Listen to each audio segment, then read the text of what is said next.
texts and explain where they came from, how old are they, these types of things for anyone not familiar with some of those terms I threw out in that introduction.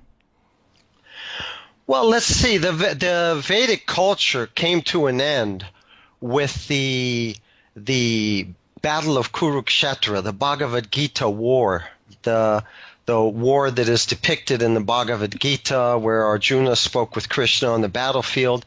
That was about 5,000 years ago. The Vedic knowledge was common within that society, and it was compiled when things started going downhill, when the culture started falling apart and disintegrating. And those are the four Vedas that we have in India. However, the four Vedas are very ceremonial. They're a little bit technical. And there are other, branches of the Vedic literature, specifically the Puranas. And the Puranas are historical narrations. They're very similar to the Old Testament, the stories of David and Goliath, Ruth, Rebecca. It's reading the Puranic narrations. It kind of reminds me of reading the Old Testament. And it's there that we find mention of the Hollow Earth.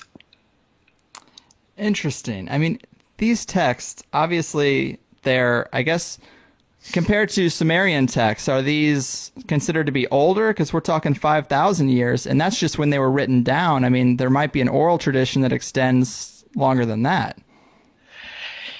Yes, well, in the literature itself, what you see is that the Vedic society on Earth, which was once very much encompassing, it fragmented to Druid, to Indo-European, to various cultures that we know, that we think they're separate or similar, but they're ramifications, they're branch-offs. But yes, I don't see them as being older than the Sumerian. It's just that this knowledge is presented as something that's cyclical. Sometimes it's wiped off the face of the earth and is reestablished again. What we see in the literature is that they are shepherded by this demigod culture, by these celestials that sometimes appear within the society as great warriors or great teachers or great proponents of medical science, that kind of thing. So it's eternal. Probably you've heard of the Kalki avatar. Mm-hmm. So Kalki comes at the end of every yuga cycle, consisting of 4 yugas. Right now we're in the last one, the Kali Yuga. It will come to an end in 428,000 years. At that time, the Kalki avatar will appear, and he will bring with him men from the inner earth to repopulate the surface world. So in this way, it's cyclical. It may disappear for a while, the Vedic understandings, but they're manifested again. That's the idea. So when you talk about age, I mean, how can you talk about age when that's the ideal, that it's something cyclical, that's manifested again and again? Sure, that's definitely a fair point. And these texts, they kind of describe the earth and life and even humans much differently than we consider them today. Can you tell us about those aspects of the story? Yes, but they describe it all in stride. You know, I mean, somebody might be reading, for example, the history of the American Revolution, and then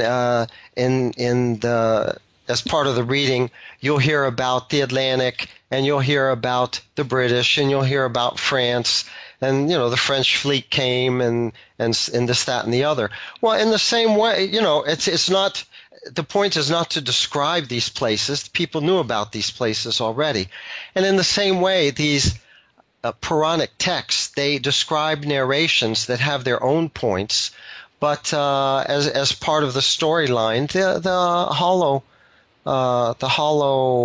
cavity of the earth, the other side of the earth, is also described, because they're also involved with goings-on the surface, and vice versa. They go back and forth, just like we go back and forth across the Atlantic. So they're described, but they're described in that way. It's kind of in stride. Yeah, kind of like it's just like it's given knowledge. And that is interesting. But don't they talk about a cloud layer up in the sky that seems very different than the clouds we have now, right? Well, this was the idea, and you can see it described in the Bible with this idea of 40 days rain and 40 nights of rain, that there was a cloud mantle around the earth, and that it protected the beings on the earth from the radiations from deep space, and allowed human beings to grow taller, to have better brains, better memories, quicker thinking, and to have greater longevity also. So this is one thing that was described in Vedic times, that there was a cloud mantle, but when the Dwapara Yuga came to an end and the Kali Yuga began, the cloud mantle disintegrated. Now, let me make a point here also. We know that Venus does have a cloud mantle. That's for sure. Yeah, we can observe it.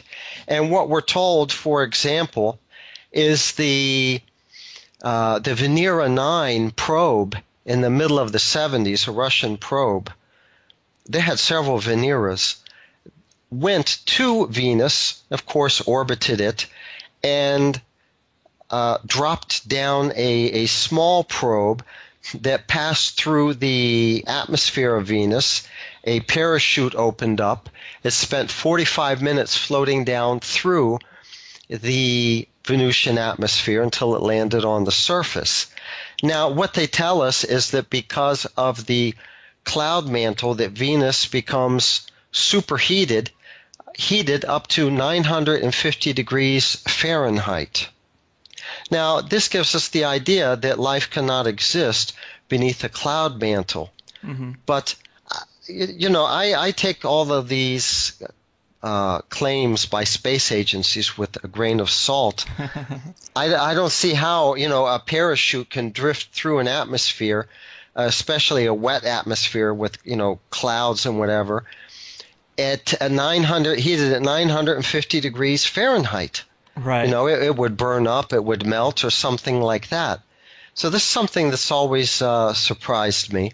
And I think that, there's scope for accepting a cloud mantle around the Earth without automatically aping and just automatically accepting the orthodox, astronomical scientific explanation that no, this would kill all life because it would superheat the surface and whatever.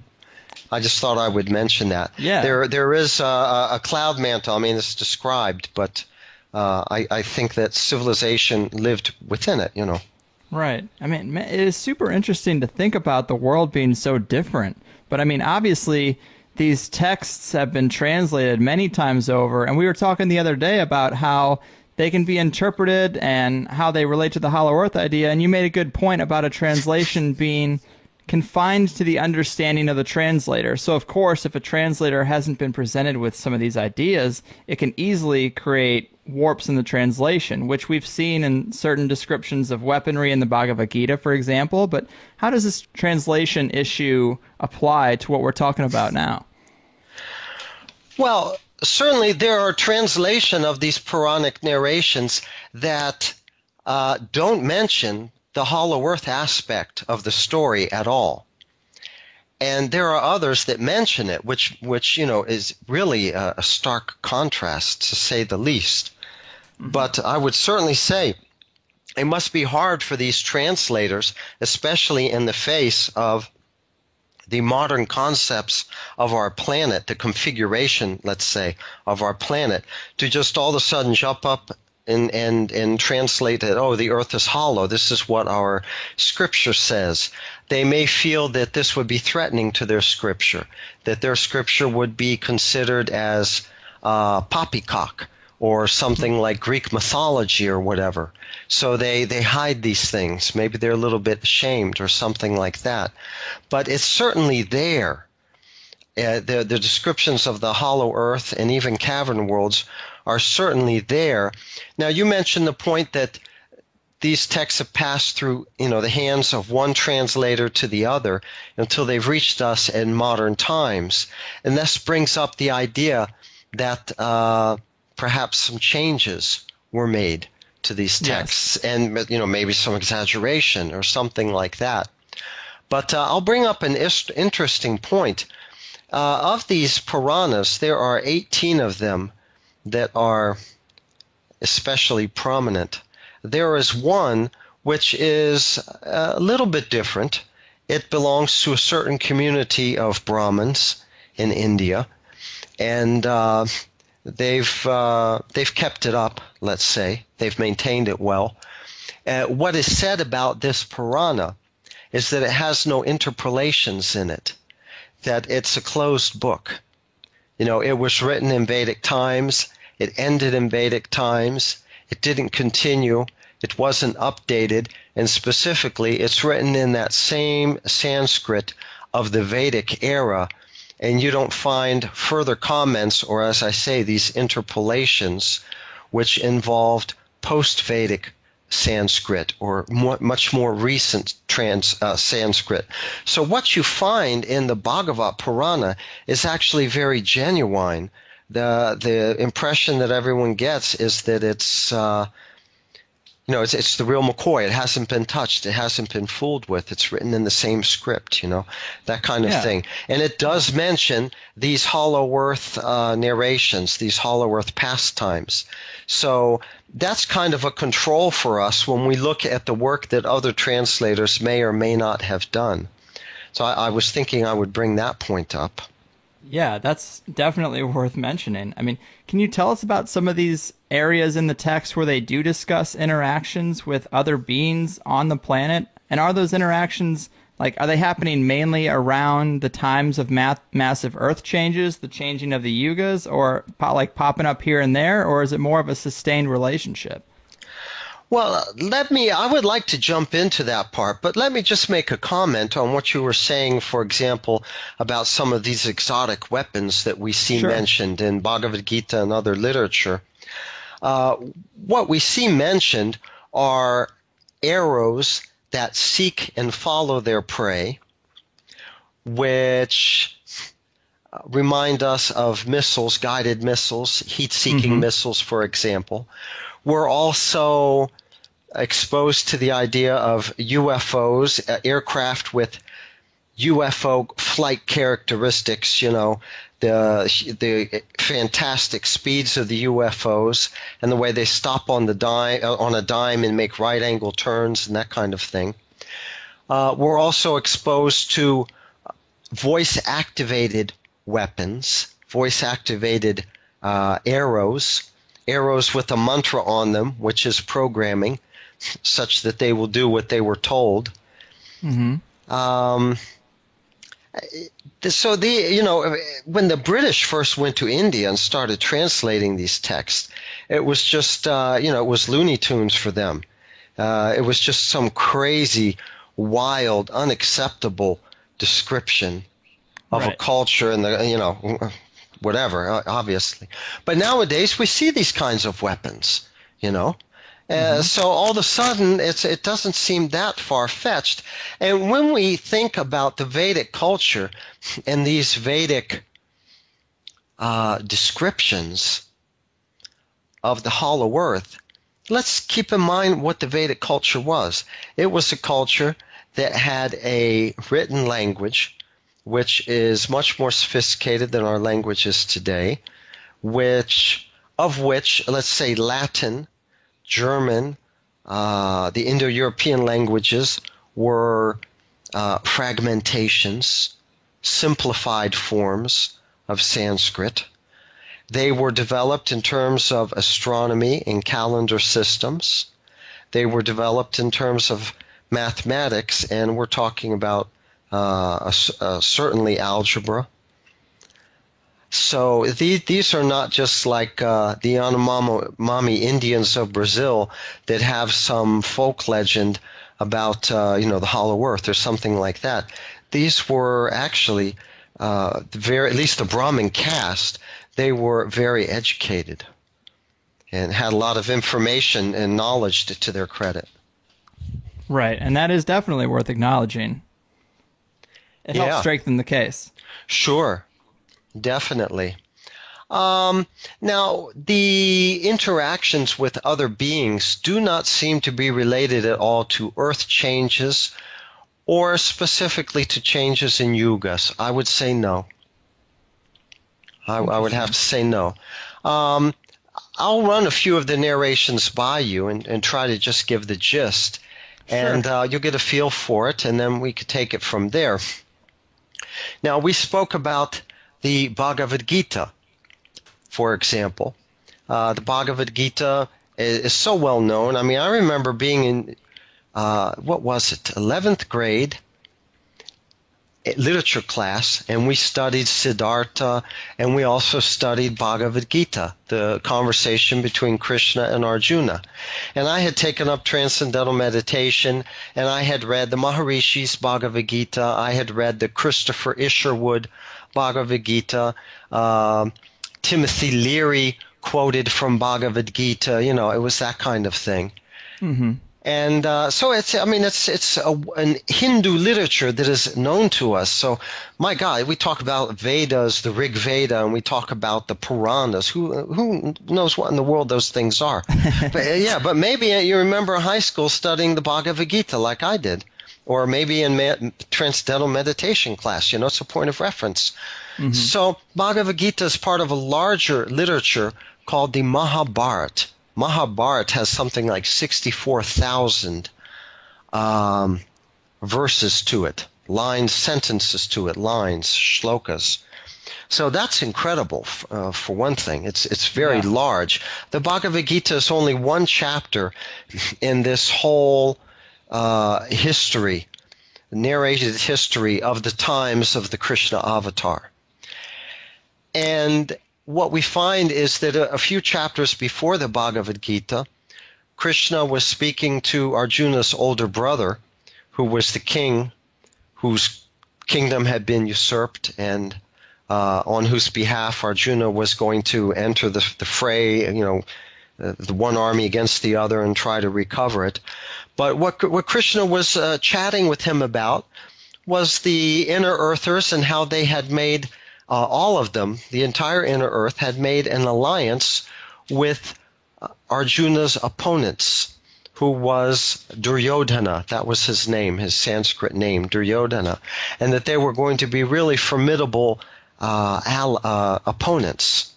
So this was just, you know, as part of the chapter, some of the developments, the things that they were talking about as they were discussing the coming battle. And you know, the hollow earth, as I mentioned, was mentioned in Stride. So that's one example. But there's a nice example of an encounter that the Krishna avatar had. There was one point when he was living in his city, Dwarka, which is supposed to be off of the coast of Bombay, let's say, but a little bit north of Bombay. Now it's supposed to be submerged on the continental shelf. But there was a spectacular jewel that had been stolen, and one of Krishna's associates was involved. His name became besmirched. And Krishna wanted to set things straight. So he went with a few of the townspeople to follow this path through the woods where the carrier of this jewel had been killed and the jewel disappeared. They found this place. They went a little further, and they found a lion that had been killed. And apparently the lion had killed the messenger and taken the jewel. That's the way it's described. If human beings were more intelligent in those times, so were the animals. Conversations with birds, for example, appear in the Puranas. But, weird. Yeah. But in turn, the lion had been killed, and the jewel was not with him. And somehow or other, the Krishna avatar understood that it was taken by Jambavan to his underground lair. And Jambavan is described as a rickshaw or a bear, a huge bear, although I've also seen his him being translated as a gorilla. Well, whatever. But the Krishna avatar went to the cave entrance, told his associates that they should go back to Dwarka, that it would take a long time for him to go through the cave and come back. They insisted on waiting, and the Krishna avatar went through the tunnel system. Well, it did take many days. He spent many days down there. Actually, he ended up visiting.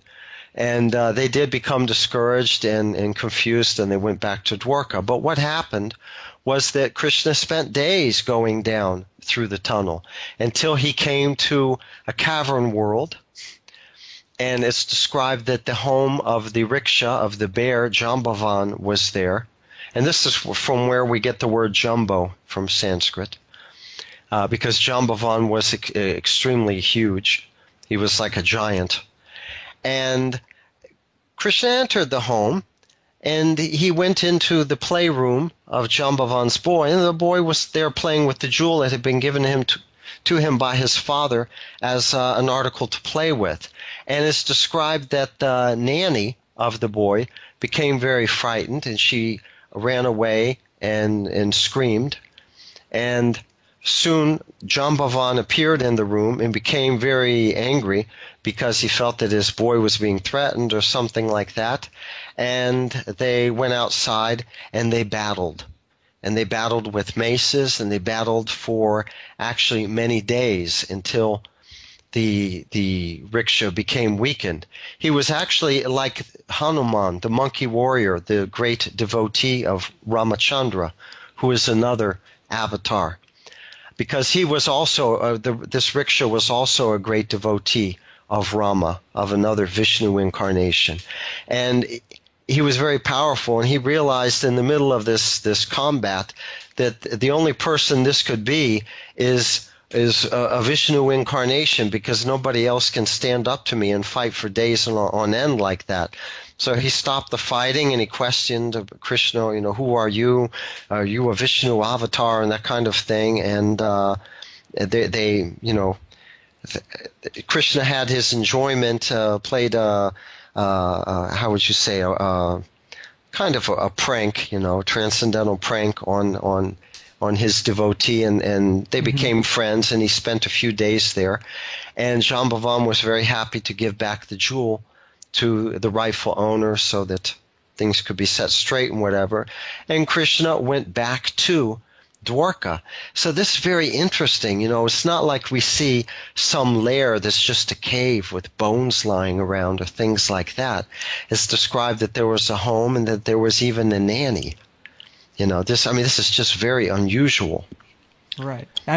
These texts are really interesting to talk about, and the stories are pretty cool, and they do have technology described that sort of matches up with modern days. But for a lot of people, when they hear about these texts, they kind of write them off as folklore or myth, not to be taken literally. And things like conversations with animals, those are hard for people to think of as literal truth. Do you think we're supposed to read these as literal stories? Well, I certainly do think that it's a great barrier. It really is. But to say that this took place in a different yuga is to say it took place in a different world.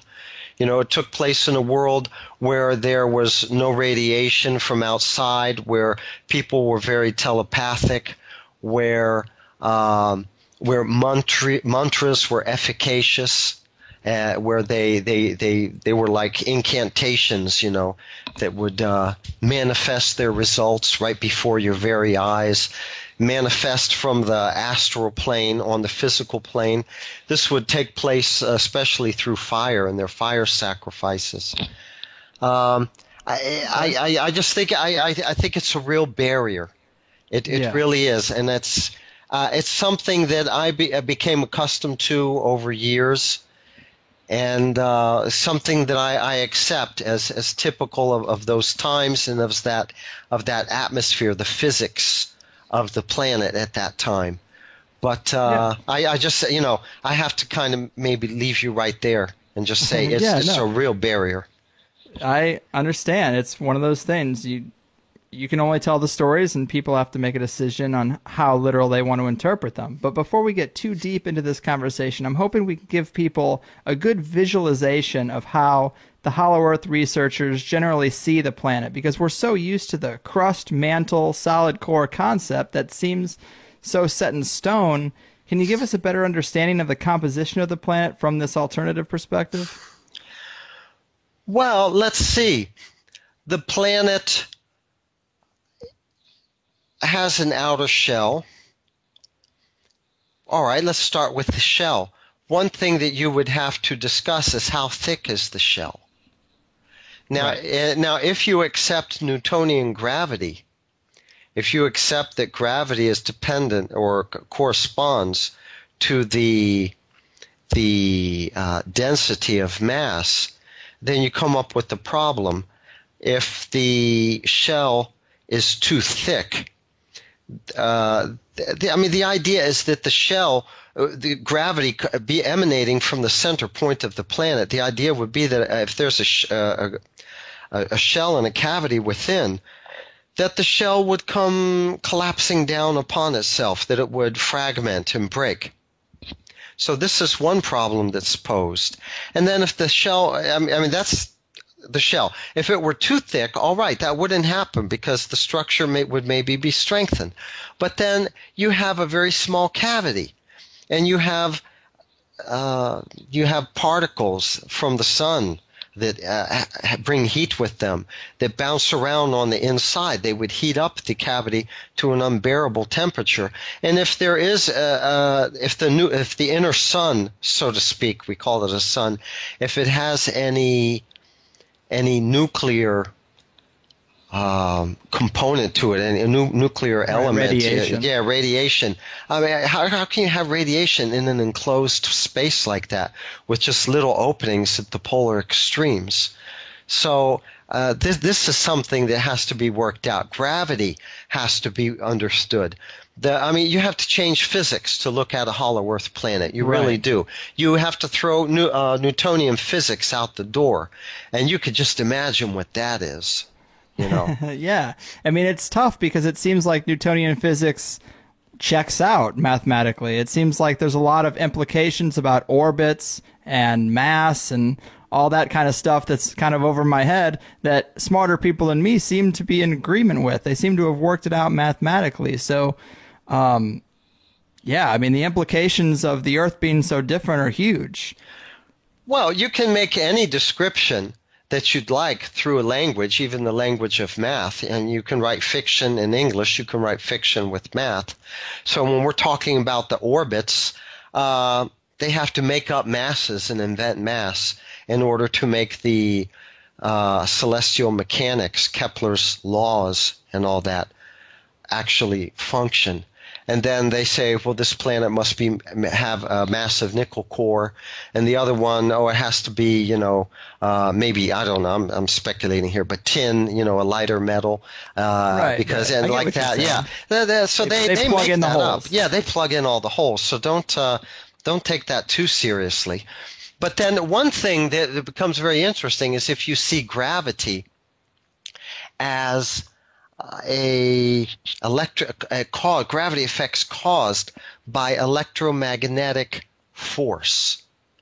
This becomes very interesting because it doesn't depend on density of matter, and also penetrating down into the crust of the Earth. You can expect the radiation to diminish, or even for its frequency to change. I mean, think about a radio. You take a small radio, like the old Walkman radios or whatever, a transistor radio, and you go into a building, which is a big building, maybe with some thick cement walls.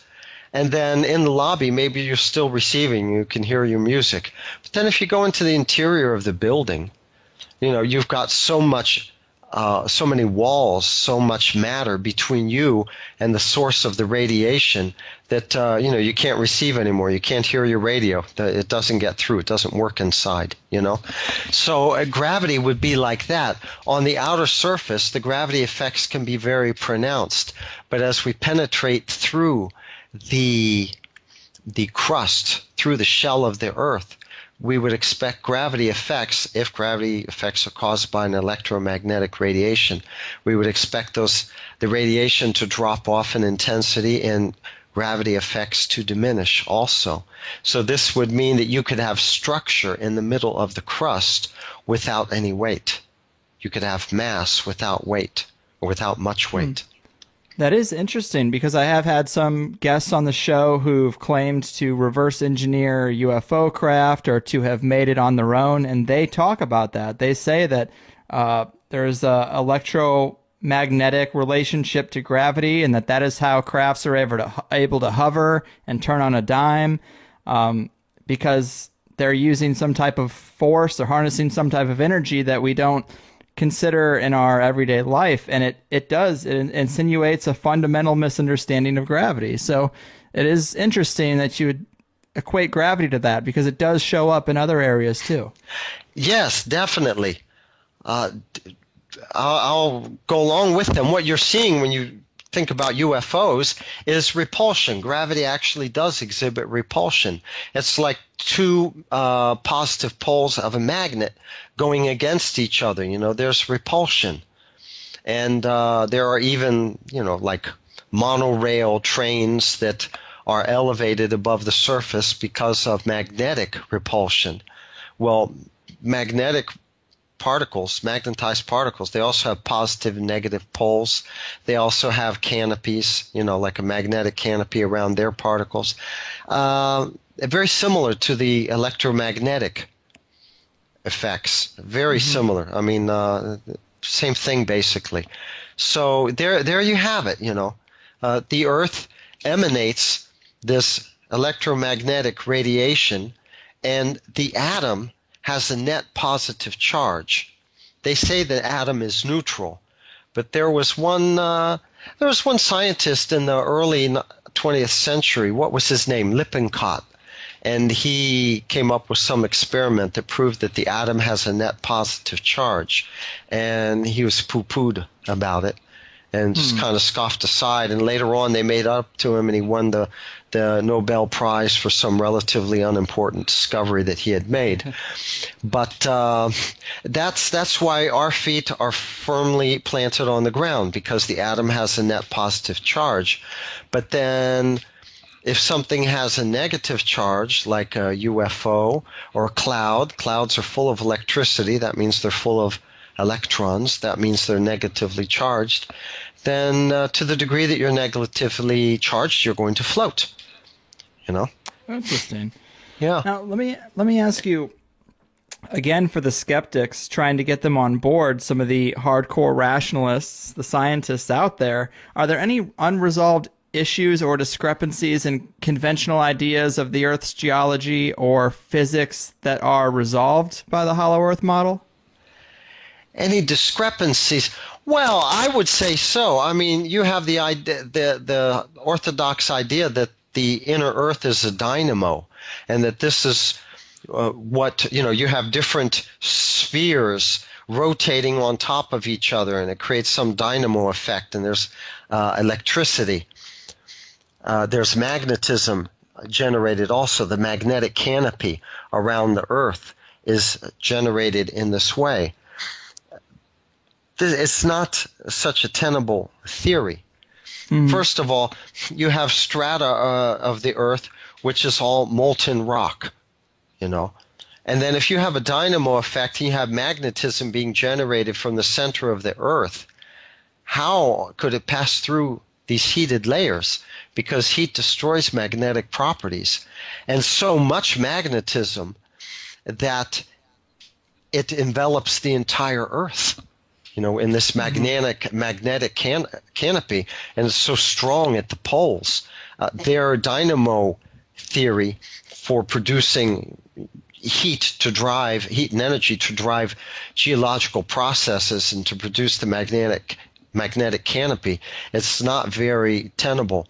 But think about a hollow Earth with openings at the polar extremes. What you actually have is a solenoid.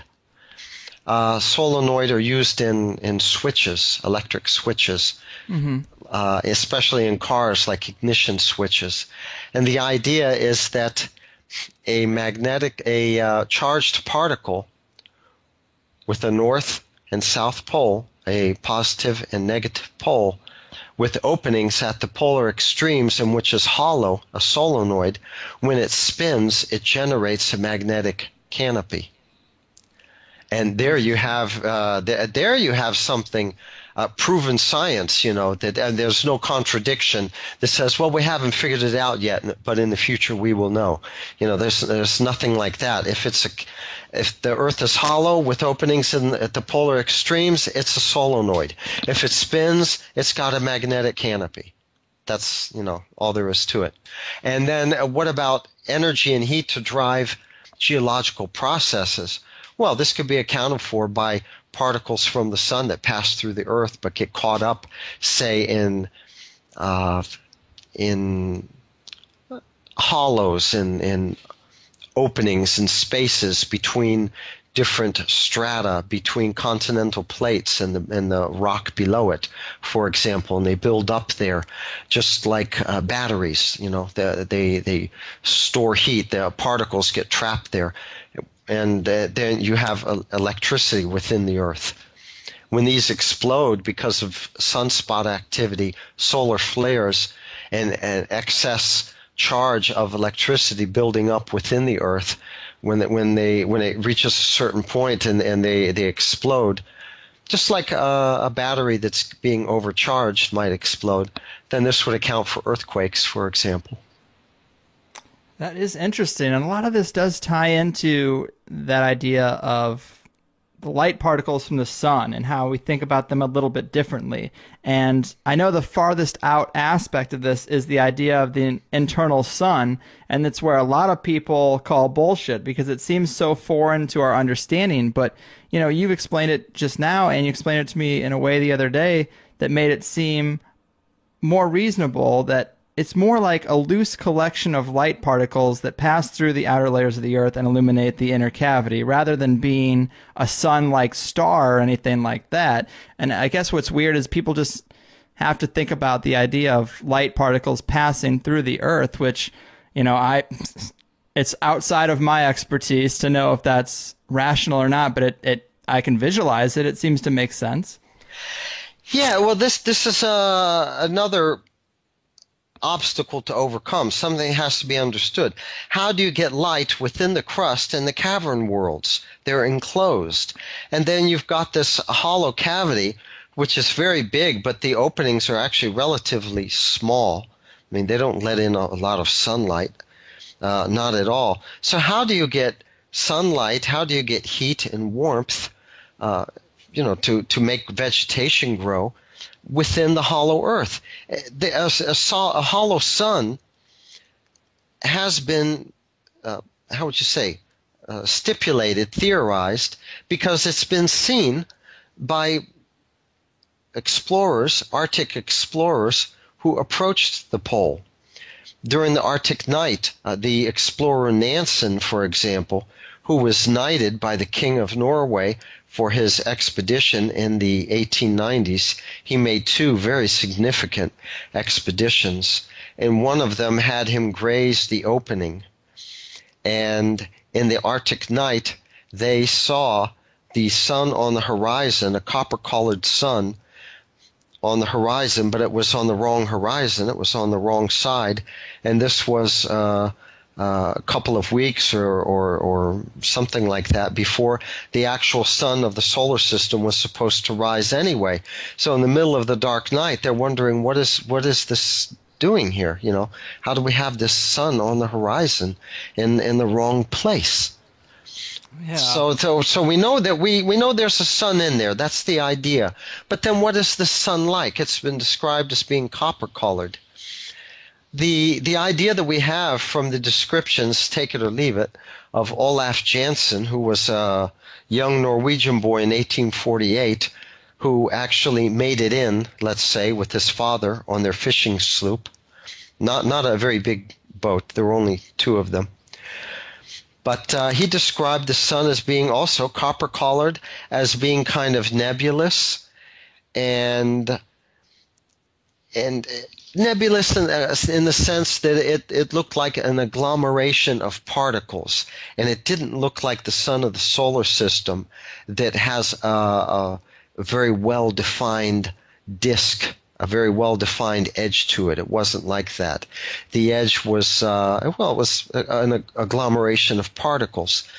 What would be the idea here? What do we theorize? We theorize that electrons and all the particles that come from the sun, they're all electrons, they're all negatively charged, that they are composed in the ultimate issue of photons. They are photon aggregates. That's how we would describe electrons. This coming from a hollow earther named Joseph H. Cater, who he was more active in the 50s and 60s. He's elderly now. Gotcha. Yeah, I mean that aspect of it is super interesting, but I feel like we've done a pretty good job of explaining it, or mainly you. But let's go through some of these stories. I mean, you mentioned the expeditions in the Arctic, and I've heard you describe some pretty strange navigational behavior near the North Pole on some of those early expeditions to discover it, and you equate that to the false assumption that the Earth is a sphere, where in reality at the North and South Poles they sort of sink in like big punch bowls long before you get near the actual pole or the hollow Earth entrance. Can you tell us about those early expeditions and that aspect to the Earth's geology? Well, I can, but perhaps you'd give me just a few seconds to wrap up very quickly what I was actually driving at. Sure. With these particles that pass through the Earth. When they make it to the hollow portion, some of these particles, they get captured and they bounce around, they break up into their constituent photons, and that's how you have this omnipresent light that manifests in the hollow cavity. And in the ultimate issue, they congregate in the middle, and that's how the sun is formed. Maybe we should go to the outer surface then, and sure. Speak about the contour of the planet. Yes. So the idea that people have of the planet is that maybe it's like an egg on its side. The curvature of the Earth tends to flatten out until it becomes completely flat at the North and South poles. Mm-hmm. And this is true to a great degree, but if there is a hollow Earth with openings, then what we actually have is a basin. It's like an hourglass, which is thin at the neck, but the outer edges, the inward grade, the inward slope or angle, starts out very, not very acutely, mm-hmm. and very slight, and then it becomes acuter as it gets closer to the neck of the opening, like an hourglass, and then it would mm-hmm. open up within until it takes on the contour of the inner surface. So this is very important. It has to do with navigation, because the Arctic explorers in the 1800s were always getting lost. They were always getting lost because they didn't know about their latitude, They were not on an outward sloping latitude. The whole Arctic basin is a basin. The whole Arctic Ocean is a basin. It's an inward sloping basin. So your grade is actually turned inward, such that when you use a sextant to calculate your position, you end up making some huge errors. Mm-hmm. And this showed up in the logbooks of Dr. Cook, who claimed he discovered the North Pole, but who was ridiculed because as he approached the pole, he spoke about making progress of something like 48 miles, 53 miles a day, and that was, of course, ridiculous across the Arctic ice. And then a few years later, Admiral Peary was awarded the honor of having discovered the North Pole, and his logbook made more ridiculous claims along the same lines. As he approached the pole, he was making speeds of up to 73 miles a day across the ice. So the admiral, he got the prize, and the doctor, he got ridiculed and treated very, very badly. But what makes this happen? You're going up a certain slope until you reach the outer rim, which the outer rim is actually flat. And then when you start edging downward and going inward, something happens. It's the same effect that you would have if you're in an auditorium which is dark, like in the movie theater, and you have the ushers with these flashlights in their hands. And when they flick their wrist, they can cover just a little bit of distance, but it gives the impression of having covered a large distance across the ceiling of the auditorium. So it's something like that. You travel a few miles, and the grade becomes very sharp. It goes from outward sloping to inward sloping. And when you project this against your celestial navigation, it seems like you just made 73 miles of progress that day. So this means that you're getting over the hump, and you're really going down into the sharper angle of the hollow earth opening. But you don't realize it because all you see is flat land stretching out, all around you. But your navigation will tell you that you're getting close because the inward grade is getting steeper. This is one effect of the inward slope. People get lost, and they report these speeds, Right. That's a good explanation, because I think for me, when I first started hearing about the hollow earth, it was hard to visualize, to get a solid grasp on how those pole openings work, because I think the first thought would be that it's kind of like coming up to the edge of a massive cliff, and it's nothing like that. It's seems like almost like a big hill in the ocean, and you go up, and then you start coming down the other side, almost like the momentum of a roller coaster. Right. Is that accurate? I would go along with that. But to give you an idea of the slightness of the grade, at least in the beginning, right above Ellesmere Island. In fact, it must have been they were still on Ellesmere Island in Canada, which would have put them. This was who? This was Admiral. This was Admiral Peary. He wrote 4 years in the Arctic North, in the White North, something like that. But what he recorded as they were traveling northward, that there was foreshortening of the horizon, and he mentioned a mountain, he mentioned a hill. So he was not on the ice yet. He was still on Ellesmere. This puts him 500 miles away from the North Pole. And what he said was that they would see the tip of this mountain or this hill sticking up above the horizon in their binoculars. So they would say, okay, that's 9 miles away, the horizon, and they would head towards it, but they would arrive very quickly, like maybe after 6 miles. And this tells us that the slope, the angle of the curvature is already has a downward and inward slope to it. But by the time you get to the North Pole, I mean that's a very slight slope. It's not very sharp at all. No, it's not like a precipice. It's not like the edge of a cliff. Mm-hmm.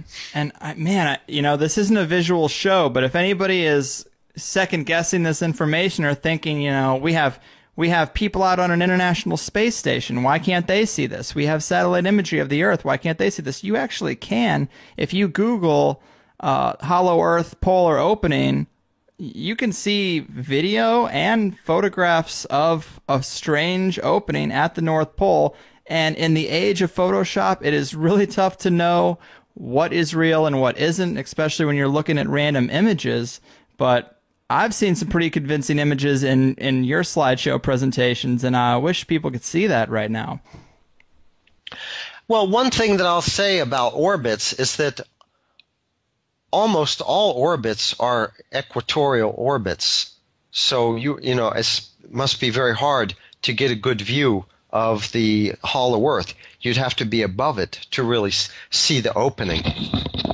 So that's one problem. There are very few satellites that have polar orbits. They're mostly military satellites. And there's one satellite clip which is labeled AMSA, AMSA, and they tell me it's a Japanese weather agency, something like that. It's their satellite. There are several clips like it, but what you will see above Greenland between Baffin Bay, say between Greenland and Ellesmere Island in Zemlya, this would be called Nova Zemlya. What you see is a round circle, a round whitish circle. Now there are white smears all across the Arctic, but this one is always there in the same place above Greenland and, between these two opposite points from the pole. It's always there, and it's always very circular. But the white is different. And the way I would interpret that is that you have warm, humid air coming from within, it's warmer, to the outer polar air, which is extremely frigid, and of course it condenses and forms fog. And this fog reflects a different color to it, has a different tint to it than, say, the ice, the surrounding ice, because, the ice is thicker, denser, whatever. So that tips us off. It's in the area where all the Arctic anomalies have been noticed that indicate that we're close to an opening, near the area where the polar explorers always noticed that the animals are migrating for the winter, but they're migrating northward. From that area where they say, well, the wind is blowing, but when it comes from the north during the winter, it's warmer. And then the ice on deck starts melting. From that area where the pollen clouds come blowing across the entire ice scape and cover the entire surface with pollen, this orangish pollen, et cetera, et cetera. That's where we think the opening is, and that's where we see this whitish disk. So that's fairly good evidence right there. Yeah, it's super interesting, and I like that it's able to be backed up by some of those satellite images. It's super interesting and contradictory to everything I've ever been taught.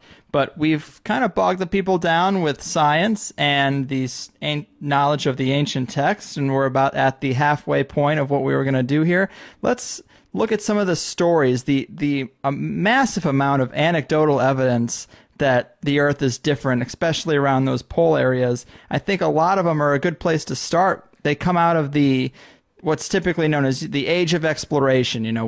When Europe got their ships out there, the 1400s, 1500s. Is that when we start to see these stories coming out? Well, Greg, just let me give your listeners a tip about quality satellite evidence. Sure. There's the RadarSat program. And that is a known program. It's a European Space Agency program. What it did was very well documented. Everything that it did was published. They have a website. They did radar mapping of the entire surface of the Earth, including the ocean floor. And, that's some evidence you can sink your teeth into instead of saying, well, there's this clip going around and what it shows, and it looks like it's in the right place, but, it says it's AMSA, but we don't know really where it's from. I mean, when it says you go into the RadarSat, you're really in the middle of the whole RadarSat program. And the RadarSat images of the southern Antarctic opening are really very, very indicative. Very indicative. You can see the slope very well. You can see as it gets darker, as you get towards the middle of the opening, and the slope gets steeper. Because, of course, the radar is not having good resonance because the slope, in the ultimate issue, it goes sideways, it doesn't reflect back up. So that is some good quality evidence, satellite evidence, if they want to look up some of the RadarSat hollow earth opening. That, if they Google that kind of thing, they'll find some good images there. Okay. Okay, cool. But you were talking about the age of exploration. Maybe you want to know when it all started? Yeah, is that when we see some of these strange accounts start to form? Well, apparently the Eskimos always had contact with the Scandinavians, and their folklore told about the world where it's always illuminated and there's no darkness. Because that's another aspect of the Hollow Earth. I mean, it's you're not going to have darkness down there. So that's a separate issue. But they had their folklore, their information about this world because they were inhabitants of the Arctic Basin, so they knew what was up there. And the Scandinavians, they've always had their folklore going back, this is before the Christian era at least, talking about their gods, their demigods, Thor, who is Jupiter, the land of Thor, where the people are giants and where the sun never sets, and the land where there's no horizon. So these concepts were always known to them even way back then. So that's one point of reference. Another point of reference would be Leif Erikson, because he founded that colony in Greenland right at the turn of the millennium, at the end of the 900s, you might recall. And that was a colony that flourished very much so because of the support that came from Europe. They sent a boat or two every year to bring supplies and things people couldn't manufacture. And that colony went on for years. Now, the bubonic plague beset Europe in something like the late 1200s, and they were not able to maintain contact with their colony in Greenland anymore. This was between Greenland and North America. It was on that side of Greenland, the colony. And in the meantime, the Scandinavians had passed the control of the colony to the Danes, because the Danes were a bigger, wealthier, or more populated country, and they could handle the expenses. So they stepped up and took over by that time. But the contact was lost, and something like a couple hundred years went by. And then just like maybe 50 years before the Columbus discovery, people started to wonder, well, whatever happened to this colony? We left these people there. There were hundreds of people there. What if they flourished? What if they're still alive? What if they still speak their Norse language? We have a Christian duty and that kind of thing. And they sent a ship. And the ship found the remains of the colony. And they were able to communicate with the Eskimos and ask what happened. And the Eskimos told them that the Vikings ended up trekking up towards the north across the Arctic ice to the inner world where it's always illuminated and the sun never sets and all that. So that's another point of reference. Even from before Columbus, they were coming back and saying, well, they went into the Hollow Earth, Yeah, that's crazy. And you mentioned Scandinavia, which, of course, I've heard you talk about the origins of the Santa Claus story, which come from that region. And there's a tie-in to the Inner Earth, possibly. Would you like to tell that anecdote? Well, yeah, that's very interesting. The Santa Claus folklore. The idea is that this holy person comes with elf-like creatures. I mean, who knows? Maybe they were Eskimo helpers or maybe actual elves. But he came from the inner earth, from the north, and he was a great mystic. He was a holy man and a great mystic, and he would come on this huge sleigh, and he would bring supplies and food and things to help the people during the winter. And like any holy man, I guess he lived for others and believed in charity and that kind of thing, and he helped the people. And this is one of their myths, and this was the whole beginning of the Santa Claus myth, that Santa Claus came from the inner earth. Amazing. Yeah, it is funny when you tie it into that. But now, Well, if we how about the Smithsonian Institute?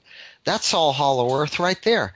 It was founded by Smithson, a Scotsman, who after the Revolution bequeathed a great fortune to the establishment of these museums, and also a sum of money to fund an expedition to go to the Arctic and find the opening to the hollow earth, to explore it inside and to bring back examples of its fauna and vegetation, and to display them in this museum that was built. And that was the first museum, the original Smithsonian Museum. So the whole Smithsonian Museum was built in order to showcase the findings from the hollow earth when they got back from their expedition. Can you believe that one? Right, and that's funny because there is an author who just recently put out a book. I was supposed to have him on the show, but it isn't able to happen. He's fell ill or something. But he wrote a book that is all about the Smithsonian's cover-up. Richard Dewhurst. He wrote this book about the Smithsonian's cover-up of any artifacts that come through about giants. They seem to take them in, but they never reach display. They always seem to get lost, and then they seem to go missing or become hidden. And that's interesting because these giants are thought of to possibly have come from the inner earth. We hear stories about them in various ancient texts, and there's plenty of myths about giants, but apparently that's where they might have came from. Yes, and not only the cavity, but also from cavern worlds. These giant human beings, they've been seen in other parts of the world. Who was it? Captain Cook, not Dr. Cook, but Captain Cook, the English explorer, he ran across one of these giant people. I think that they're supposed to have been 8-9 feet tall, a tribe that was living in the Andes Mountains. But down there in Patagonia, he was able to actually capture one of them. And but the person jumped off the ship in the middle of the ocean when they were taking, after they had already put to sea. And who knows what happened to him, but they couldn't recover him. So that's one example. And then we have the Amazon warriors that were encountered by the Spanish expedition headed up by Orellana. And I've really looked into that one, and it's very much for real. They had a chronicler with them. They had a church friar with them who, had studied and who was literate and whatever. And he was writing down a report, keeping a log of the whole expedition. Sensible man, educated man, religious man, not apt to tell lies, we wouldn't think. And they had to battle their way as their two boats went down the Amazon River from the Peruvian headwaters towards the Atlantic. And around the middle, let's say, they encountered, this would be near the city of Santarém in Brazil. If you look on a good map, you'll see that city along the Amazon River, a little bit above Santarém. They encountered, they became engulfed in this battle with Indians, an Indian tribe, and there were many of these Amazon ladies among the Indians, and they were the ones marshaling the battle and giving the orders and running the whole show. And they were described as being very muscular. They were much more muscular than their Indian counterparts, and they were described as being a palm taller than the tallest Spaniard. That's for those times. Mm-hmm. But a palm would be something like 8 inches. So 8 inches taller than the tallest of their people on their expedition. There were 50 of them. So you can imagine these ladies, they were maybe from the shoulder, people would come up to their shoulders, maybe, or maybe just to just below the neck, just below the shoulders. That's also Interesting. possible. Yeah. So Man. I mean, and they are described. They are related to cavern worlds, the Amazon warriors, these lady warriors, the female warriors. You may not realize it, but Christopher Columbus on the island of Guadalupe, he was told by the Indians that there were lady warriors that lived in the caverns inside the earth, and they would come out sometimes and battle and kill and take hostages and things like that. Whoa. So they seem to have had their underground aspect too. Because you don't find them; they disappeared. Yeah. Interesting. So let me bring us back to this era of exploration a bit in the 1500s and that kind of era. It seems like if there were discoveries and an orchestrated effort made to keep information from the public, because clearly, the powers that be, the shadowy elites that run the planet, they have to know this information and keep it hidden. And it seems like that would be the era where, at least among a certain level of leaders, it seems that that's where that concerted effort would start to happen. I mean, are there any stories from that time that jive with that idea? Well, there was Sir Martin Frobisher during the times when Elizabeth and Drake were terrorizing the seas, and Frobisher was one of them. He was one of her sea captains, right up there with Drake. He was commissioned to go to the Arctic and to explore the Arctic shores. And he was given a map, the Frobisher map, which shows the Arctic shores, basically, but it shows some inner shores. And the idea you get is that the person was passing through the opening, and then when you pass through the opening, what you see around you, because, you're coming through a hole and then it opens up down below, and what you see around you was the other coastline. There was another coastline shown in the map. Interesting. Yeah, so there's that. And then there was Henry Cabot, another explorer who was searching for the Northwest Passage.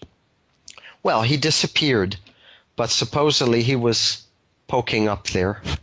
And then when they were searching for the lost Franklin expedition around 1850, all of the explorers, especially the military rescuers, especially the military ones, were warned about not going up above and across the Arctic. They didn't want them to go poking around up there. There might be some reason for that, but certainly when you get to the explorer, I just mentioned his Nansen, a Norwegian. I mean, he wrote down everything that says hollow earth, hollow earth, hollow earth. Here's the opening.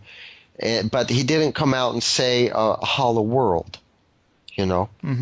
His ship came very close to the opening. And as I mentioned, they were the ones that reported all of these warm temperatures. They were the ones that found mammal life in the middle of the Arctic Ocean. Not even once they came close to Greenland, but on the other side of the opening. When they were really in the middle of the Arctic, and there was no food chain for these mammals. They came across, what do you call them, wolves. They came across wolves. They came across very large hare, rabbits, and also land birds, also seals, and these things are not supposed to exist in the middle of a frozen ocean during the winter, of all things. And I've mentioned already some of the anomalies that he found, but just to give you an idea of how dramatic it was, there was one point where he separated from the ship on a sled with dogs. He and he and one of the crew members, and they went towards the North Pole. They wanted to conquer the North Pole.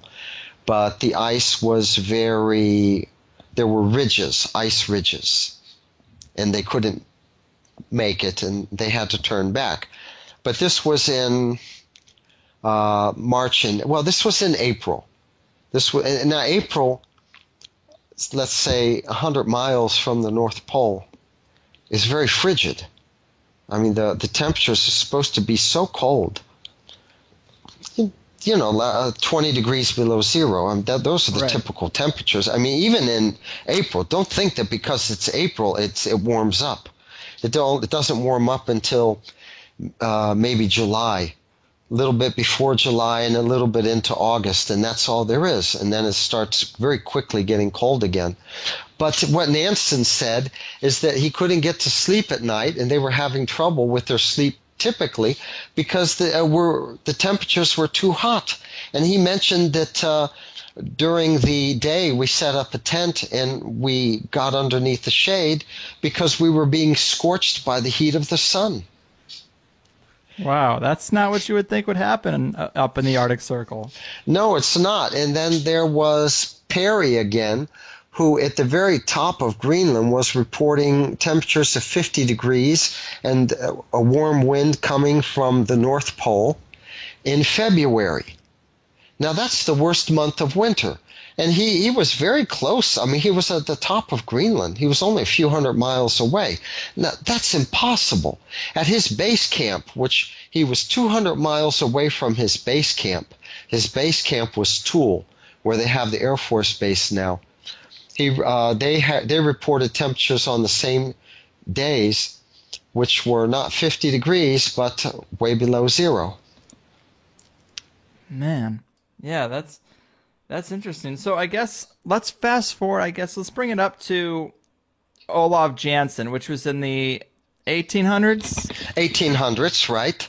He seems to be. This is like where the majority of the information about the inner Earth seems to come from. He seems to be one of the few people who's gotten in and gotten out and told the tale. Right? You mentioned him a little bit earlier, but let's get into the meat of what he saw down there, what he described, because it's pretty interesting. Yeah, Olaf Jansen, I mean, I don't argue from the platform of Olaf Jansen, although I have great faith in the book, because you just can't prove it. Nobody's even been able to prove the birth certificate of a Norwegian named Olaf Jansen, and his father was Jens Jansen. And even he died in Los Angeles, and it was already in the 1900s. He was very old. But that hasn't been, nobody's been able to substantiate that either. And this was like 1910 or 1911. How do you get hospital records? And you don't even know which hospital. It's just in Los Angeles somewhere from way back then. It's very unsubstantiated. But his father took the boy on a fishing expedition. They went to Spitsbergen. They went to Franz Josef Islands. And let's say from Iceland and then over towards the actual above Russia, They went laterally. And then he told his boy, let's go to the land of the Norwegian gods. Let's go to the land of Thor. Let's go check it out. I guess his father was a little eccentric, and I don't know what kind of fits the boy's mother was going through when they disappeared, but they went across towards Siberia, and he also reported the warm winds, and he reported this mock sun being, off the bow, while at the same time they were seeing the sun of the solar system off of their stern. And that the further they would go, it seemed like the higher up the sun of the inner Earth rose, while the sun of the solar system was falling below the horizon. In other words, they were nosing inwards. And they finally made it in, and they described a Mediterranean climate, and that they sailed along for a while, a few days, and they came across a ship. And it seemed to be some kind of tourist ship, and the people were singing songs, and it was the hugest ship that you could ever imagine. I mean, for him in those days, who knows? Perhaps nowadays we have ships that would be similar in size. But they were discovered by this ship on their little sloop, and very quickly, let's say a type of captain's launch or something like that, or a lifeboat or whatever, was launched by the ship with no apparent ropes or anything like that. It was just lowered, and it very quickly approached them. And the people were giants, and they had beards, and they were very friendly, and they made nice offers for the two Norwegians to come with them on their boat and go back to the ship. So they jumped off of their fishing sloop and went with these people. And they quickly went back to the boat, and they were brought up, and there they were on deck, surrounded by these Hollow Earthers. And the Hollow Earthers were the same race as they were, the same as the Scandinavians. Nordic looking. Nordic looking. We can see the Nordics and the Russians as being maybe spillage or offshoots or wanderers from the Hollow Earth that lived in the Arctic shores perhaps before the cloud mantle fell, and it just became separated from their homeland. But these people were Nordic looking. They spoke a language which Olaf Jansen said he later on realized was very close to Sanskrit. He said that his father, who was 6 foot something, 6'4", 6'6", only came up to the belt buckle of the shortest of them. Oh my God. Yeah. He said that they were very elegant, and they had ease of manners and grace that only comes with good breeding. And he was treated very nicely. He mentioned trees. He was taken on tours. He mentioned trees that would dwarf the redwoods of California. He mentioned mammoth that also would dwarf the elephants of the surface. He mentioned that an apple was the size of a man's head. He mentioned that a bunch of grapes was as tall as a man. I think he means a man of the surface. That the fruit was much sweeter tasting. That the seeds were smaller. And he was even taken to see the king or the emperor of one of them. And they were treated very nicely. Their ship was filled with, or their boat was filled with gold, and after 2 years they decided to go back to their destiny and their world on the surface. He tried to go northwards. They had some problem with the winds working against them. It was the wrong season. You know, the earth breathes. So they decided to just follow the wind down the southern side and come out that way. And that they sailed out of the Arctic Ocean and sailed into the Indian Ocean. This suggests that actually, although it's covered with ice, that Antarctica does have a channel going through it, or did. And at any rate, their ship had a problem on the Indian Ocean. They were still very close to Antarctica, and especially since it was too weighty with gold. And the ship sank. It went plop, and it sank. And his father was quickly drowned. His father was below decks or something like that, and the ship sank like a gold weight. I'm not going to say like a lead weight. And he was lucky enough to make it to one of the icebergs. They were sailing through icebergs. And about 2-3 hours later, he saw a whaler ship, and he was picked up by the whaler and taken home. And he was seen as being rather crazy and had some problems. But wow. That's his story. That's interesting, man. That's those detailed accounts of the fruit and the beans. That's pretty interesting to me. I guess one of the most famous accounts, anyone who's heard of the Hollow Earth has probably heard of the Admiral Byrd story. And I was a little surprised to hear that you don't put much stock in that story because for the lack of evidence, maybe similar to Olaf Jansen's story. But can you give the cliff notes to the Admiral Byrd story for people who haven't heard it? Because it's pretty interesting too. Well, there is a positive side to the Admiral Byrd story. There were trailers in the 1920s when there were silent movies still of Admiral Byrd having discovered a continent in the middle of the Arctic Ocean. And this had been spoken about, either continent or huge island, because of the mirages they were seen, you know. Of course, this Admiral Byrd, he did this on an aircraft. He explored an aircraft, and the aircraft had a camera on it. And there was a film clip showed in the trailer of supposedly the Hollow Earth. And now the Hollow Earth movement, let's say, has been around for a long time. Every generation has picked up the banner and carried it. And we still have a couple of old-timers that are around that were from the 1970s and the 60s.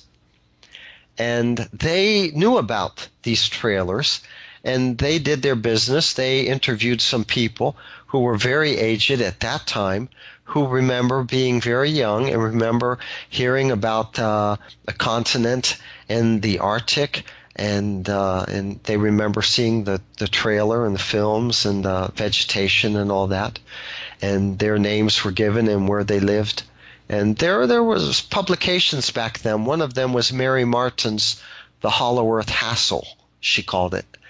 And there was like a monthly magazine with Hollow Earth information on it, and some of these interviews were published. So that's something positive about Byrd. Yeah. But then there are other things about Byrd that just don't make sense. There's one Harley Byrd, who's supposed to be his nephew, who rescued the logbook, Byrd's logbook, from his historic Discovery flight when it was in the coffin, and he was there for the viewing before the burial, and he picked it up when no one was looking and slipped it into his suit pocket.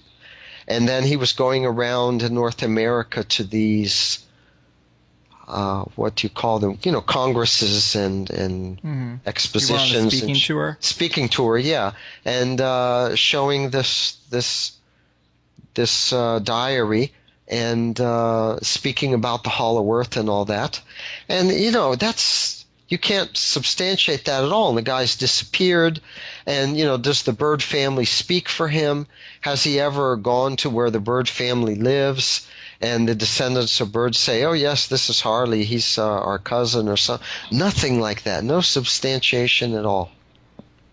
Yeah, that is a shame. But was his journal did it supposedly contain any descriptions of what he saw on his his journal expedition? I don't know if there was exactly a journal. I mean, this is just Harley who says that there was a journal and that he had it with him. There are other problems with Byrd, though, because he was supposed to be on this naval expedition, Operation High Jump, in 1947, which went down to Antarctica and explored. But at the same time, while the expedition was down there, he was attending events. He attended one event. This was discovered by Dennis Crenshaw, who has a Hollow Earth site and who is a longtime Hollow Earther, and who wrote an article about it. He has the newspaper clipping. Byrd was up in New York attending some public function. So now that's not impossible, because they had a couple of aircraft carriers involved in that expedition, and there was one aircraft carrier further down and another aircraft carrier halfway to Melbourne. And I imagine they had supply ships going back and forth, and I don't think it would have been impossible for him to, as they were making their way down, for him to go back to the States and spend a week or two there, getting instructions, and maybe he attended some event too, and then he went back down when they were approaching the continent, But these Right. things are contradictions, and they haven't been explained very well. So, What did his expedition find? Were there any interesting details about the inner world or anything? I can tell you the only things I've heard, and I didn't tell you this before, but the one I got this from was my father. Oh, wow. Yeah, my father he joined the Navy in 1936. He's an original plank owner, original member of the cruiser Brooklyn. And after World War II, of course, he was still in the Navy. He stayed in until 56. And he was on that expedition. And the way this came to my attention is that during the Barry Goldwater campaign, I was just a little boy, and Johnson was running these ads against him where it showed this big nuclear mushroom cloud, and it depicted Goldwater as being irresponsible or something like that. Mm-hmm. And I remember my mother and father were talking about Armageddon and what could destroy the world, and he was talking. He brought up this expedition, and she always got on. She got on. This was the first time. I was really about 8 years old. I remember the house we were living in then, and she got on him about how, there you go again with that stuff that you were on the Bennington. But when you got back to Australia or something like that, you wrote me a letter and you said you were on the Philippine Sea. So, and then you always said that you were on the Philippine Sea, and later on you did a tour on the Bennington. And he was swearing that, no, I only served on the Bennington. I was on the Bennington twice. And she would say, well, I wish I had kept that letter. I don't know why you keep saying that. And I don't know why, but he didn't want to say that he was on the Philippine Sea, which is the one that went down there.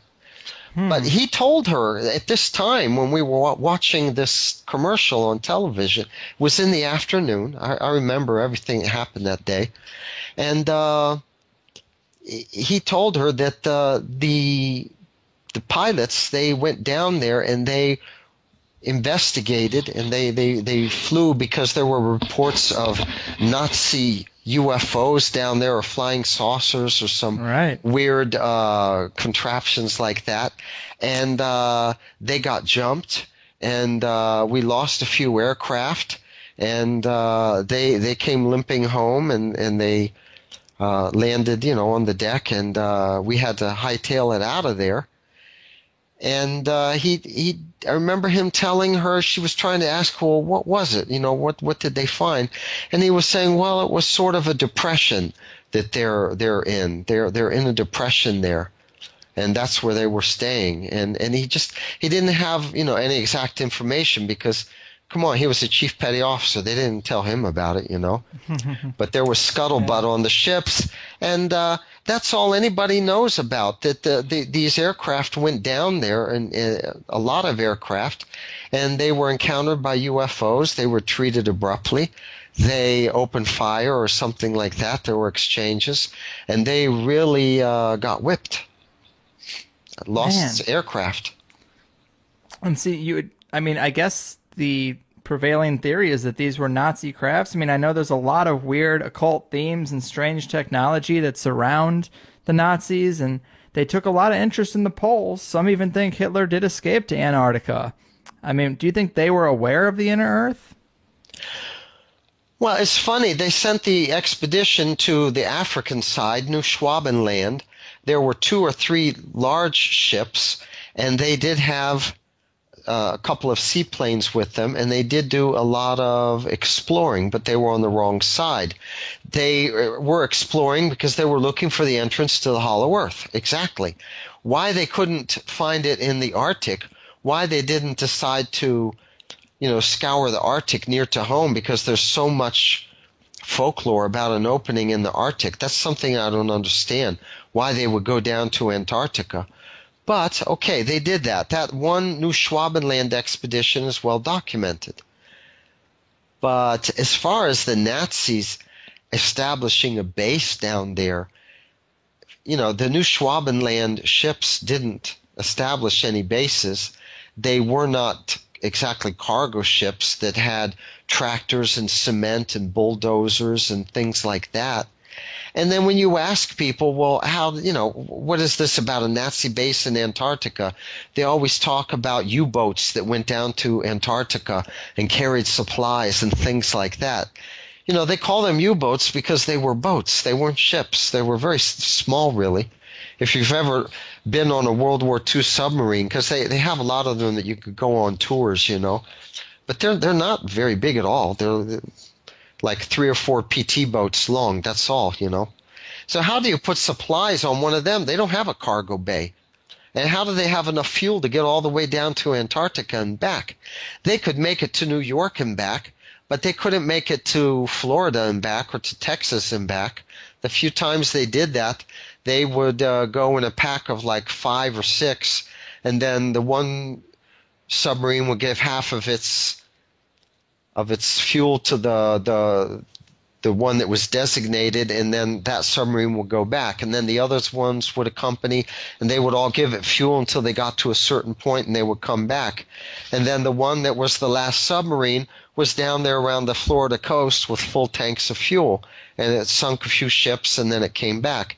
That happened a few times. But that just goes to show you, they didn't have the range to go to Antarctica and come back. They couldn't even make it to Florida. Yeah, that makes it suspect. So to get into these, we don't have a whole lot of time left. I want to get into some of these really interesting, far out stories about the inner earth or beings from the cavern worlds. One that you told me the other day that I thought was really interesting was a story about the Russians in Afghanistan in the 1920s. What's the deal with that story? Well, let's see. That was a Russian division. That was a division. It was not just a few Russian soldiers, and they were fighting a pitched battle with Afghan, freedom fighters or whatever. Good Lord, that stuff's been going on for so long in Afghanistan. Yeah. If it's not the Russians, the Americans, But they got the best of the Afghanis, and they cornered them, and the Afghanis went running into some cavern that they found in the side of a mountain, and they penetrated it a bit, this cave, this long cave, and they came across beings in there. They came across these almas, the abominable snowman types, and these abominable snowmen threw rocks at them over long distances across from the chasm or whatever, and they were very accurate, and the Afghanis became a little scared, and they shot back, and they retreated, but they covered their retreat. They fought like a backwards battle with these abominable snowmen in their habitat. And they came out of the cave and they surrendered to the Russians. And as they were being processed right there and then and there and interrogated about, where do you come from and how many are in your force and that kind of thing, one of them came out and said, I'd like to tell you about, what we encountered in the cave. There were these beings there, these abominable snowmen, described them, and we shot some of them, and we know we killed some of them, and they're probably still in there. If you go in there, you'll be able to find them. And he did. This general, his name was Tobolsky, he sent some people in, and they retrieved one of these abominable snowmen bodies, and they came out, and everyone was marveled about it. They had human facial features, but they had animal hair all over their face, and their face was kind of reddish colored, but they looked like men, they only got one.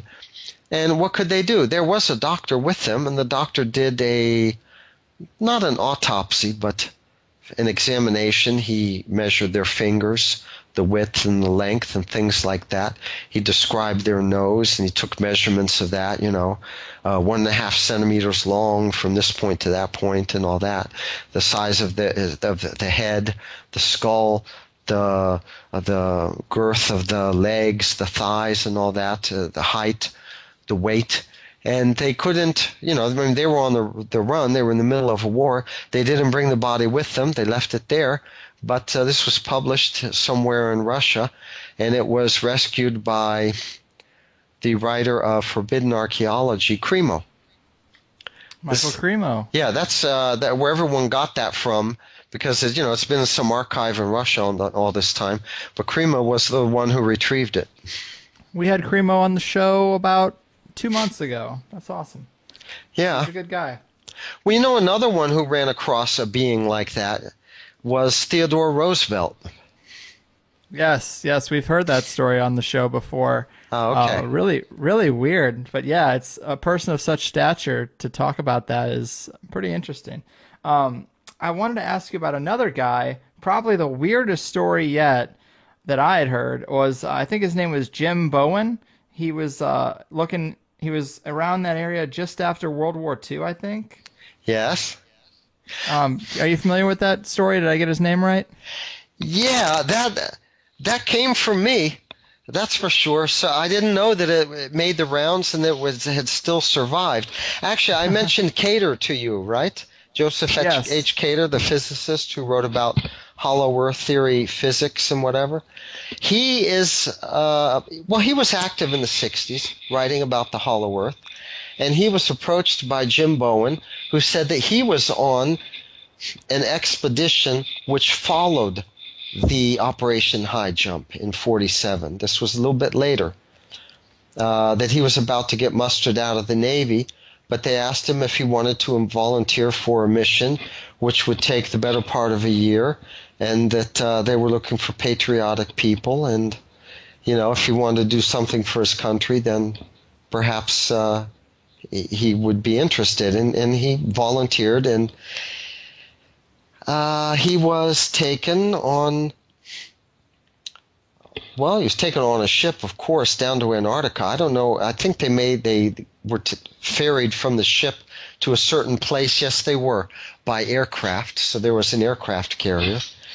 And they were equipped, 100 of them, to make an expedition. And they marched across the ice, a little less intimidating than flying, you know, fighter aircraft into the hollow earth. And they marched for, I believe he said he was with them for 3 months. And by the time the 3 months went by, they pretty much marched into the beginning of the opening. They marched into a place where the ice started melting, where green grass started manifesting, where there was always fog, but it was light. There was 24 hours light. It was light, you know, illuminated fog. And he said visibility was never more than 50 yards until they got way in there. And that it opened up, and there was, you know, countryside and vegetation and hills and whatever. And that they came across a being which was something like a Tyrannosaurus Rex. Yeah. Yeah, and they just kind of crept backwards and, you know, soft pedaled out of there. And of course, they were armed. I think they probably would have been able to handle it, but they weren't chased or anything like that. And at that point, they divided. There were 50 that went ahead and 50 that went back, because the 50 that went back, I mean, they helped by bringing supplies, something like that. They passed on what they had to the others, and they went back. And that's all he knows. You know, they didn't so the tell. 50 Yeah, that didn't go back, or did they ever come back? well, I didn't hear you. It broke up. Oh, did when they split, did the other 50 ever come back?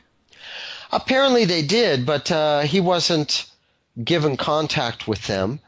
They were kept separate, and they ended up going back to Australia and then back to California, and he was discharged and thanked even and everything like that. And years later, when he found out about Cater and what Cater was writing about, he was thinking, well, that's it. That's where I was. And he hooked up with Cater, and they formed a friendship that lasted for a long time. Cater even went on vacation with them into Colorado a couple of times because he lived up in that area. Jim Bowen did. And Cater spoke very fondly about him. I spoke to Cater by phone a couple of times. This was 10 years ago. He was living in an old folks' home. And, you know, he wasn't so lucid at the time, but he was able to relate things like that. He related his friendship with Jim Bowen very nicely. Wow. Yeah, that is super interesting to see something like a T-Rex. I mean, that is as foreign as an alien. I mean, that's the kind of story that you don't hear every day. Well, yes, dinosaurs have supposedly been sighted in Venezuela. This is along the Venezuelan plateau. It would be southeastern Venezuela.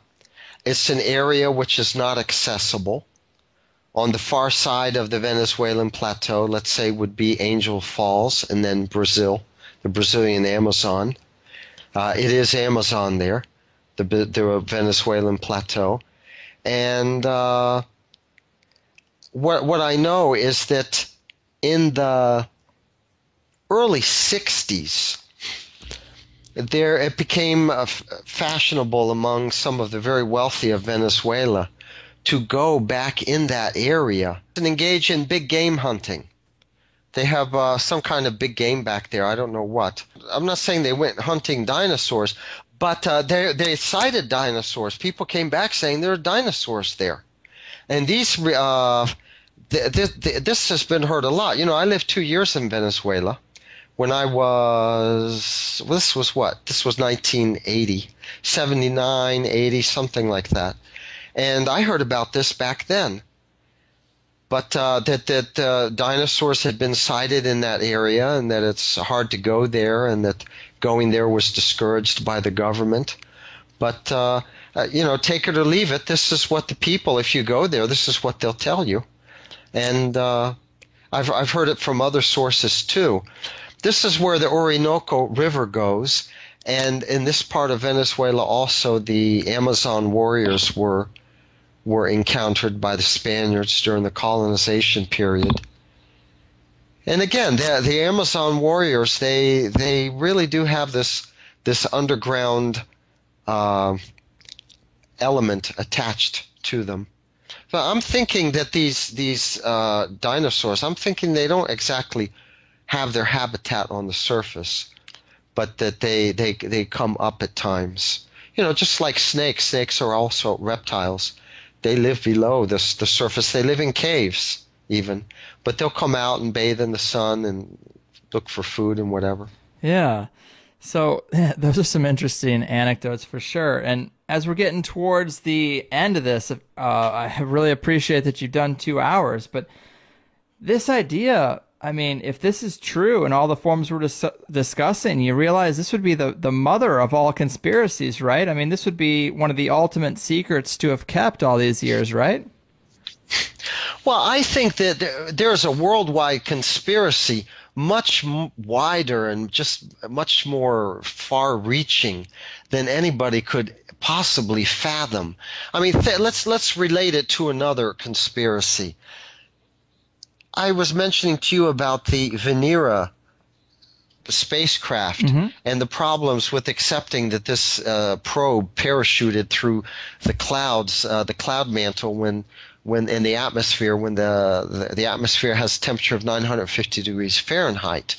Well, I know that, and the Russians know that, and the Americans know that. You know, NASA knows that. But they all keep their mouths shut. If the Russians and the Chinese really were ticked off with the Americans, they just want to let the American the American government, and they want to let the American people know what was happening with their government and the kind of shenanigans the American government pulls. They would just come out and tell people about Apollo and how Apollo was a hoax and explain why, and it wouldn't have taken 30 years for people to piece things together, you know. So they're scratching each other's back. There's winks and nods when it comes to things like the space program. So what about the configuration of our planet? You know, it's kind of hard to just come out and tell people whether or the source of our civilization is actually from the hollow world and we've broken away and that's our homeland, and, you know, things like that. I mean, they would lose control, and all of the people from the surface can't go there anyway. And I don't know. What are they supposed to do? Of course they're not telling us. Mm-hmm. Yeah, I actually have thought about the idea.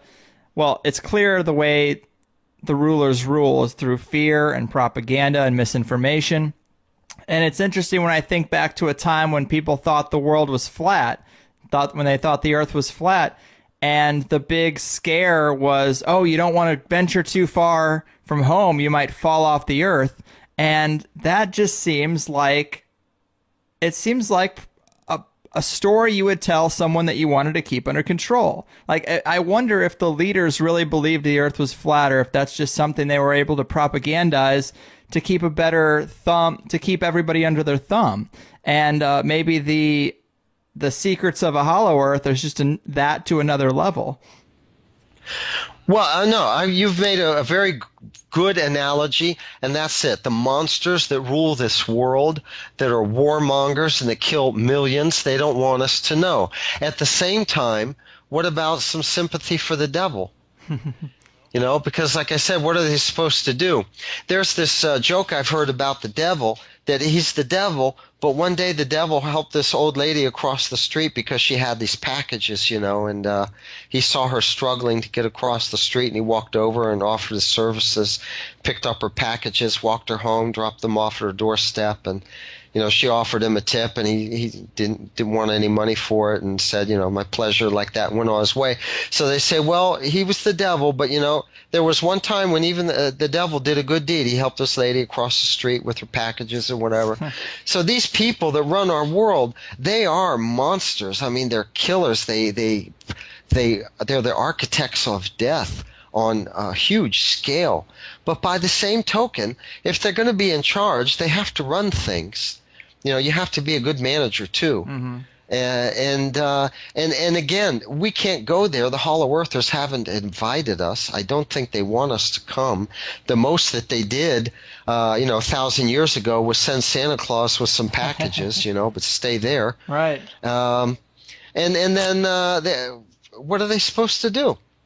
You know, they can't lose control here. It's like life on the moon. If you tell people there's life on the moon, that there's a hollow moon, then you're going to lose control. The people are going to say, well, what about them? We want to hear from them. You're not letting us have contact with them. We want you to do this. Mm-hmm. We want you to get into contact and do that and the other. They would lose control. So I think we have to have little sympathy for the powers that be, although, you know, in other ways, I don't have much sympathy for them. No. I don't think the Hollow Earth understanding is for everybody. Right. Because of these difficulties. Yeah. I don't know what else to say. It's a contradiction in terms, a conundrum that I have not been able to really solve. That here I am, I'm a Hollow Earth proponent, but I'll be the first one to say it's not for everybody. But I'll be the first one to say that you can skywrite it, and you can put a full-page ad in the New York Times, and don't lose any sleep. You know, people are going to forget about it maybe a few weeks later, and it'll just, you know, they won't do anything, you know. Mm-hmm. I don't know what to say. There's a contradiction there, but what do you do? Yeah, I love the theory. It's, to me, one of the most interesting. You know, I'm deep in the conspiracy world, so I'm constantly still hearing about 9/11, hearing about the NSA, and these things are like so conspiracy 101 to me. And at the real depths, there is some serious weirdness, and the Hollow Earth is down there in those depths, and I would so want it to be true, but in modern times, it's hard for me to rationalize, because we hear these stories of people in the 1500s to 1800s that are skirting around the entrance to the Hollow Earth and reporting back. But now, with modern technology and modern travel ability, we don't hear those accounts. I guess, and I understand that. Believe me, the elite can cover up a lot. They really can. But with technology expanding to the everyman, it seems harder to keep a lid on this. Are there any stories of a concerted effort to cap some of these holes to the cavern worlds, or collapse some of these tunnels so that people can't access them? Well, first of all, the hollow opening in the middle of the Arctic Ocean, it's really very inaccessible. There are film clips. It's like I say, you can do some skywriting and tell everybody above New York City about the hollow Earth. The Earth is hollow or something, and nothing's going to happen. So we have these film clips from RadarSat that really do show the opening. You just have to stare at it and know what you're looking for. We have these film clips, satellite clips showing where the opening is in the Arctic, and also there's some good ones of the opening of Mars, the depression and everything there. Because if our planet is hollow, you'd have to assume that they all follow that same formula. Yes, for sure. But then it's a matter of hurry up and wait. I mean, you send things around on the internet, and every kook in the world is already sending things around. How can people distinguish? Right. And then, to Good Morning America, they're not going to give you any airtime. Right. So it's a secret, even though it's the best kept secret in the world, but it's right in front of us in many ways.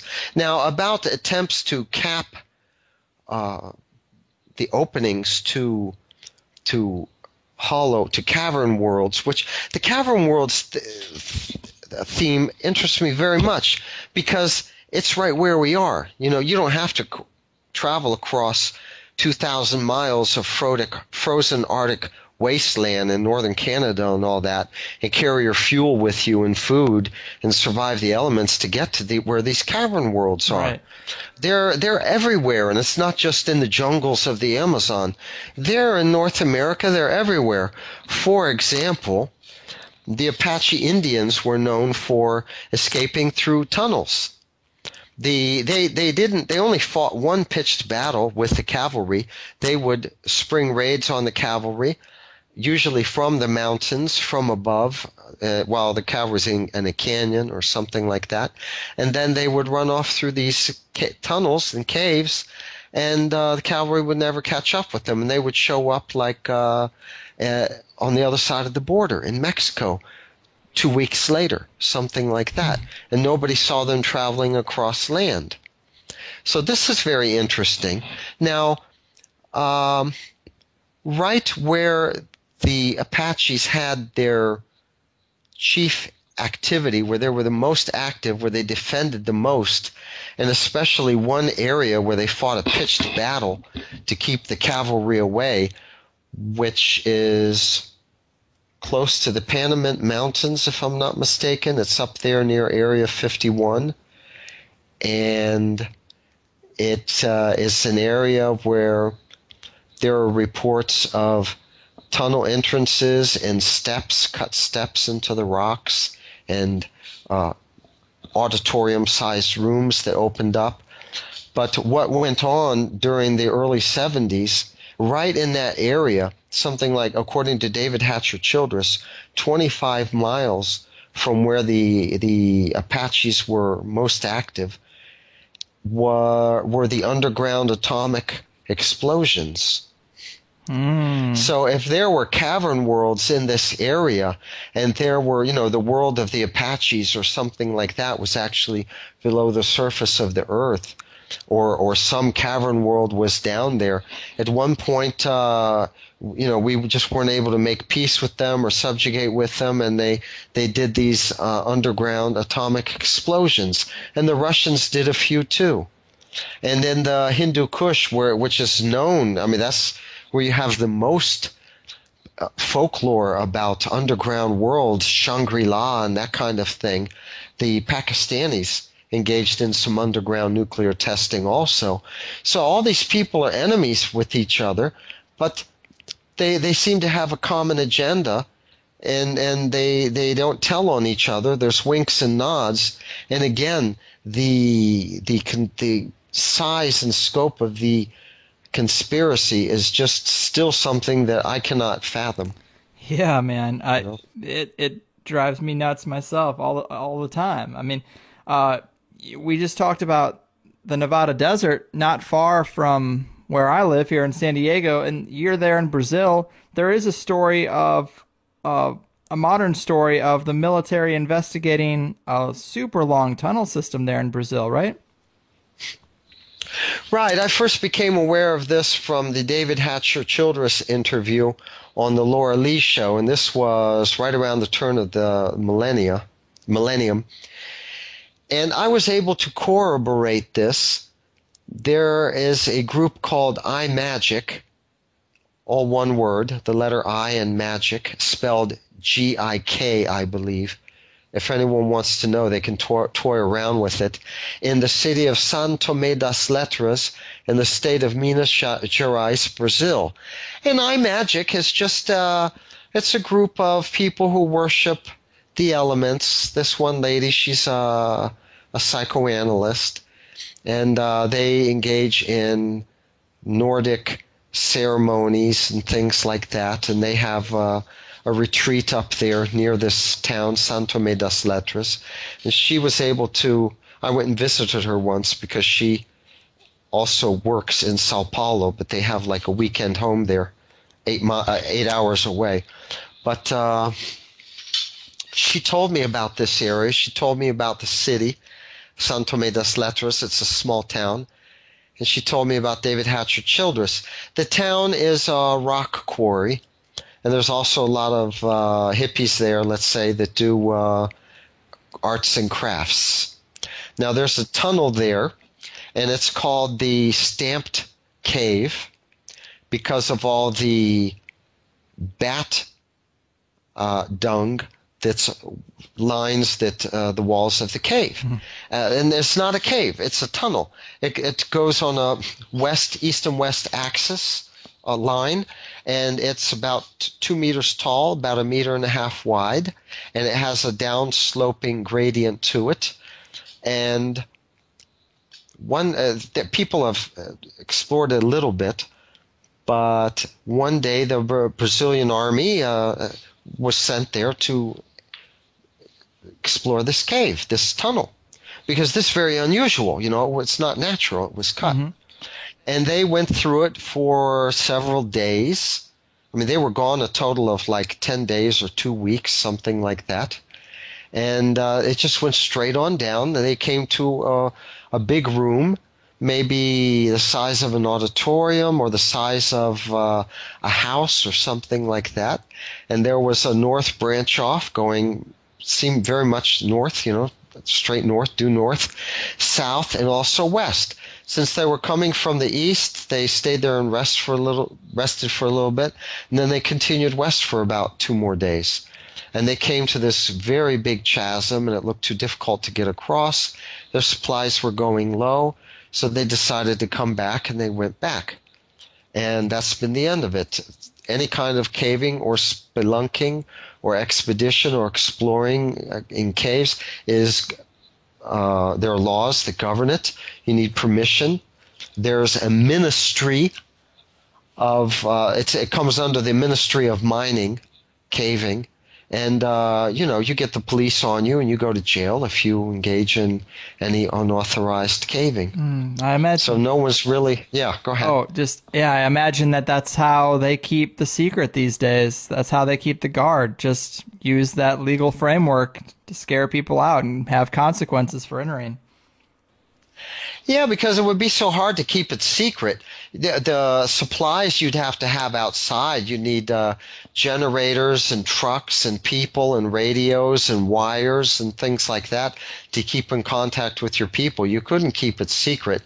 Now, this one lady with iMagic, she told me that when they would go horseback riding up there in the area, there were areas where you would go galloping across or trotting across with the horses, and they could tell that the ground below them was hollow, that they were traveling across some rock or something like that, but it wasn't very thick. And she said that that's very interesting, and that the farmers up there, the hacienda owners, the plantation owners, they don't let people browse around on their property or go through the caves either. As a general rule, they all band together and they don't allow that.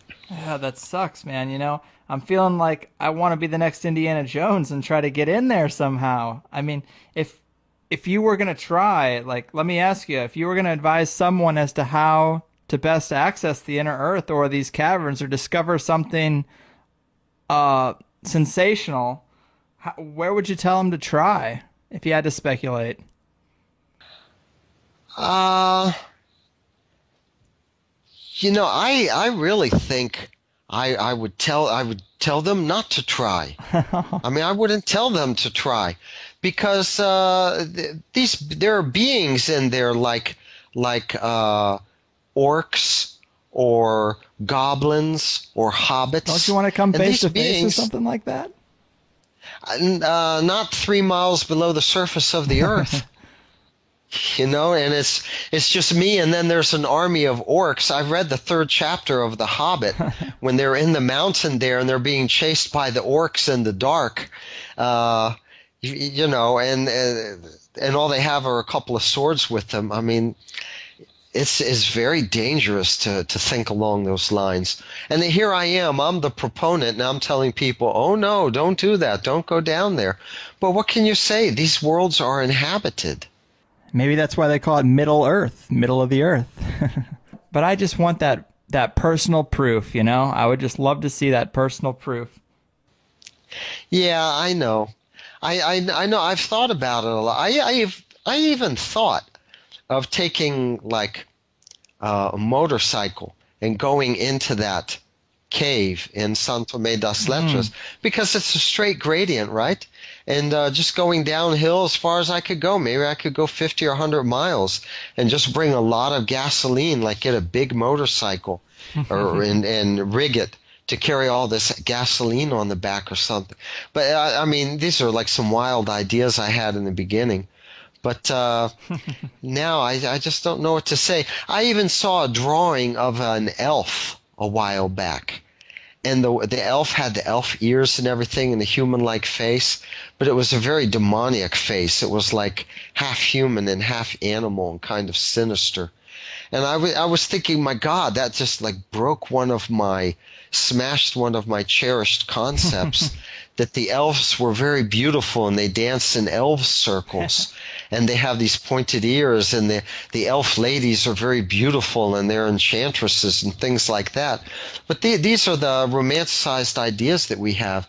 These beings that live below, they don't seem to be so friendly. I wonder if that's where those stories come from. Elves and fairies and goblins.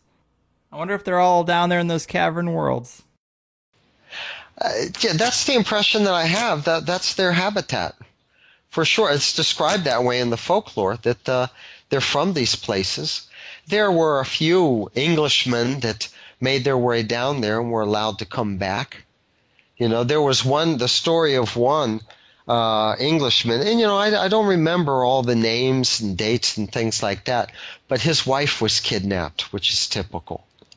And like Beowulf, he went down into the cave and he didn't give a damn. And he came face to face with them and he said he wanted his wife back. And they said, okay, come with us and you'll be given a chance. And they brought him to this king of these really goofy looking, I don't know how to describe them, people, like, I don't know, maybe leprechaun size or something like that. But I saw a drawing, a depiction of it, and they seemed to be very goofy looking.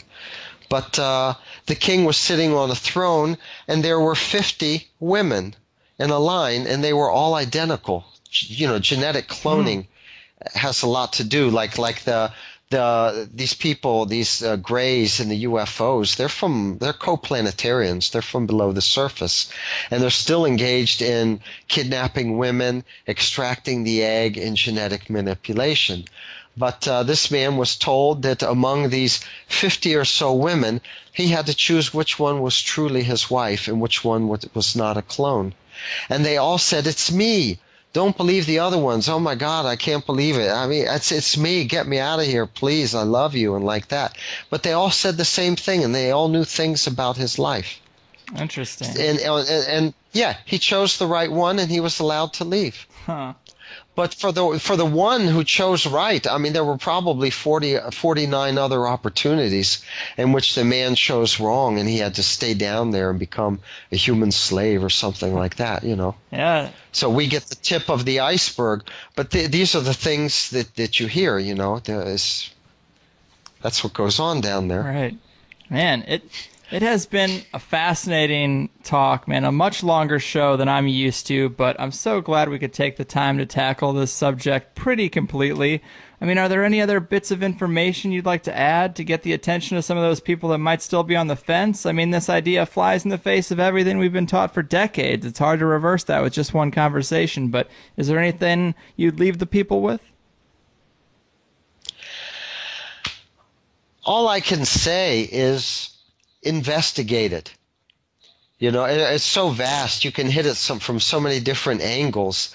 There's not one piece of information that I would leave a person with that would be their talisman or their guiding, piece of information. But investigate it. Invest some time.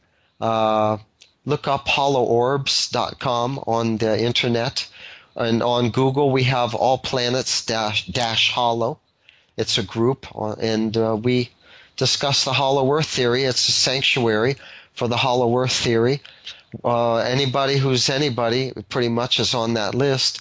We have people from the 70s who are on that list. We have newer people with newer contributions, and you can get a good steer down there and have a lot of things explained to you on Yahoo Groups.